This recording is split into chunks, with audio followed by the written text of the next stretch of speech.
बालभारती कथा विश्व वाटाड्या. काका काका आवाज आला. कोणीतरी त्याला हलवत होतं. स्पर्श कोवळा नाजूक होता. हातांची बोटही इवलीशी. काका काका त्या छोट्या मुलीने त्याला पुन्हा हाक मारली. तसा तो पटकन तिच्या बाजूला वळला. ती म्हणाली, काका मला की नाही खूप भीती वाटते.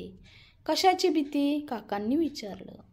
मला रस्त्याची भीती वाटते, मुलगी म्हणाली. रस्ता काय वाघसिंह आहे खाऊन टाकायला? काका म्हणाले. वाघसिंह नाही हो, पण केवढी रहदारी असते रस्त्यावर. मोटारी, स्कूटर, मध्ये शिट्टी वाजवणारा पोलीस. कोणी कुठूनही भरकन येतं. मगा तर मी त्या सायकलच्या चाकातच जात होते. अरे रे, पण असं रस्त्याला घाबरून कसं चालेल? बाहेर तर जावंच लागतं ना. हो ना काका, बाहेर जाताना आई बाबा असतातच बहुतेक माझ्यासोबत. तेव्हा मला नाही भीती वाटत रस्त्याची. आई बाबांचं बोट धरलं की भीती गायब. अगदी ऐटीत चालते मी त्यांच्यासोबत. त्यांच्याबरोबर, मुलगी म्हणाली. असं मग आता नाही वाटतं कोणी बरोबर? तुला शाळेत पोचवायला घरी न्यायला येत नाही का कोणी? काकांनी विचारलं. येतं ना, बाबा सकाळी शाळेत पोचवतात आणि मग तसेच ऑफिसला जातात. आमचा गडी सखाराम दुपारी येतो न्यायला, मुलगी म्हणाली. मग आज नाही आला तो? काकांनी विचारलं. नाही ना, तो सुट्टीवर आहे आज. मग तू घरी कशी जाणार? काकांनी विचारले. मला घर माहीत आहे. सखारामबरोबर रोज जाते ना, तेव्हा सगळा रस्ता पाहून ठेवलाय मी. तो बघा समोरच्या त्या उंच इमारतीवर मोठा टीव्ही काढलाय ना, तिथून वळायचं मग मोठं मैदान लागतं. तिथं एक बेकरी आहे. बेकरीजवळून अगदी सरळ गेलं ना काका की येतं माझं घर. ती नीट समजावून सांगत होती. त्या धिटुकलीच्या बोलण्याची त्या काकांना गंमत वाटत होती. नाव काय बेटा तुझं? त्यांनी मध्येच विचारलं. माझं नाव आहे मृणालिनी, पण सगळे मला मीनू म्हणतात. काका तुम्ही पण मीनूच म्हणा. बरं, पण काय ग मीनू, आईनं तुला एकटंच यायला सांगितलं? नाही हो, एकटं नाही. आमच्या घराजवळ राहणारी सोनल आहे ना, तिच्याबरोबर यायला सांगितलं होतं. मग सोनल कुठे आहे? ती गेली मगाशीच. भारी शिष्ट आहे ती. ती मला चल म्हणत होती, पण मलाच राग आला. किती टिंगल केली तिनं माझी. मी म्हटलं मला नाही यायचं तुझ्याबरोबर, तू जा, मला माहीत आहे माझं घर. मग काय म्हणाली ती? काकांनी विचारलं.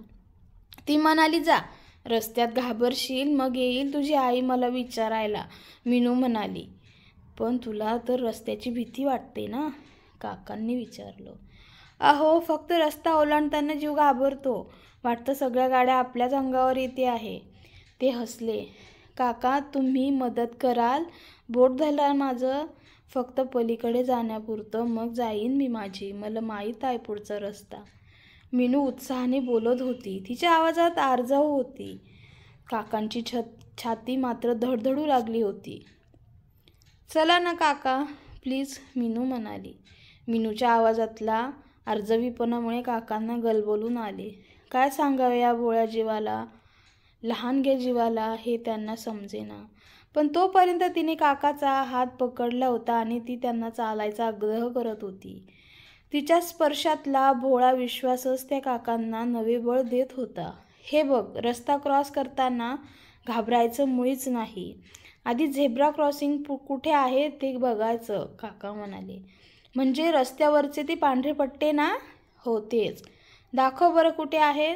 डोळ्यावरचा काळा चष्मा ठीक करत काका म्हणाले. हे बघा इकडे आहे. मीनूने ओढतच काकांना झेब्रा क्रॉसिंगजवळ आणले. शाब्बास, आता पलीकडे जाताना आणखीन एक काळजी घ्यायची, काकांनी सांगितले.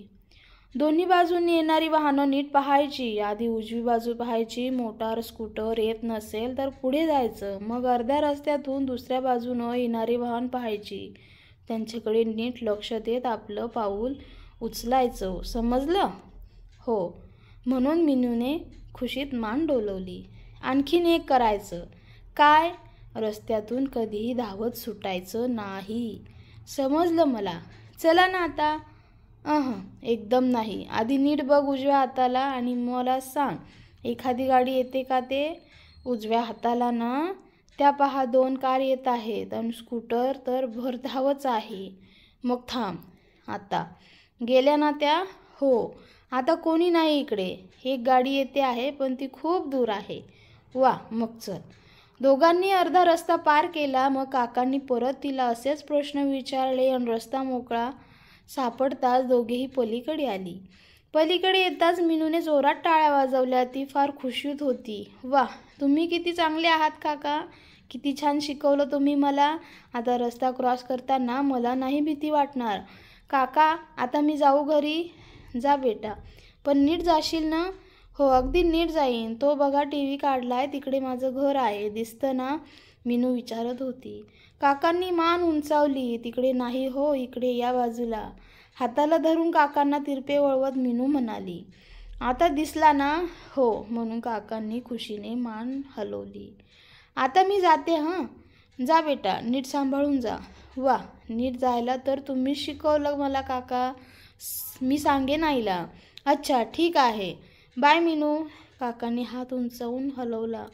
कितीतरी वेळ ते हात हलवतच होते. कोणाचा तरी धक्का लागला. काका भानावर आले. डोळ्यावरचा काळा चष्मा काढला. खिशातल्या रुमालाने एकदा त्यांनी आपले डोळे टिपले. मग समोरून येणाऱ्या माणसाची चाहूल लागली. आर्जवाने म्हणाले, मला दिसत नाही, पलीकडे पोहोचवताल का. समोरच्या माणसाने त्याचा हात पकडला आणि त्याच्या मागोमाग काका निमूटपणे चालायला लागले.